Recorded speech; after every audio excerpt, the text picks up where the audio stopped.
5 kilo മാങ്ങച്ചാറിന് order വന്നപ്പോഴേ അവര് നമ്മളുടെ അടുത്ത് ആവശ്യപ്പെട്ടത് ഒന്ന് മാത്രമാണ്, കുറച്ചധികം നാള് കേടുകൂടാതെ എടുത്തു വെക്കാനായിട്ട് പറ്റണം എന്ന്. അച്ചാർ ഉണ്ടാക്കുന്ന സമയത്തേ കുറച്ച് കാര്യങ്ങളൊക്കെ ശ്രദ്ധിച്ചു കഴിഞ്ഞാൽ നമുക്ക് അച്ചാർ ഒരുപാട് നാള് കേടുകൂടാതെ സൂക്ഷിച്ചു വെക്കാം കേട്ടോ. അച്ചാർ ഉണ്ടാക്കുന്ന പാത്രങ്ങളൊക്കെ ക്ലീൻ ആയിരിക്കണം, അതുപോലെ തന്നെ ഒട്ടും ജലാംശം ഉണ്ടാവാൻ പാടില്ല കേട്ടോ. പിന്നെ നമ്മൾ അച്ചാറിലേക്ക് ചേർക്കുന്ന ഇൻഗ്രീഡിയൻസ് നല്ലെണ്ണ മാത്രം ഉപയോഗിച്ച് അച്ചാർ ഉണ്ടാക്കുക. ഒരുപാട് നാൾ നമുക്ക് കേടുകൂടാതെ അച്ചാർ സൂക്ഷിച്ചു വെക്കാനായിട്ട് പറ്റും. അച്ചാറിലേക്ക് ഉപ്പ് ചേർത്ത് കൊടുക്കുമ്പോൾ കല്ലുപ്പ് മാത്രം ചേർത്ത് കൊടുക്കുക കേട്ടോ. ഞാൻ മാങ്ങ ഇവിടെ നന്നായിട്ട് കഴുകി തോർത്തിയിട്ടാണ് കേട്ടോ കട്ട് ചെയ്തിട്ട് എടുത്തിട്ടുണ്ടായിരുന്നത്.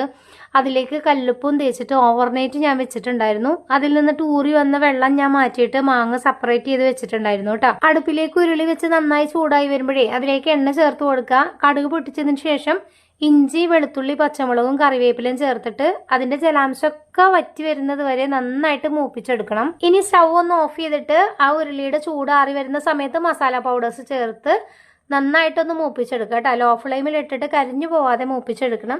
അതിലേക്ക് മാങ്ങ ചേർത്ത് ഇളക്കി ഗ്രേവിക്ക് ആവശ്യമായിട്ടുള്ള മാങ്ങയിൽ നിന്ന് നമ്മൾ ഊറ്റിയെടുത്തിട്ടുള്ള ആ വെള്ളം നമുക്ക് ചേർത്ത് കൊടുക്കുക കേട്ടോ. ഇതിലേക്ക് ഞാൻ 1/2 കുപ്പി വിനാഗിരിയാണ് ചേർത്ത് കൊടുക്കുന്നത്. 5 കിലോ മാങ്ങയാണ് നമ്മൾ അച്ചാറിടുന്നത് കേട്ടോ. ഉപ്പ് നമ്മൾ നോക്കിയതിന് ശേഷം ചേർത്താൽ മതി. ഓൾറെഡി ഉപ്പുള്ള വെള്ളമാണ് നമ്മൾ ചേർത്ത് കൊടുത്തിട്ടുണ്ടായിരുന്നത്.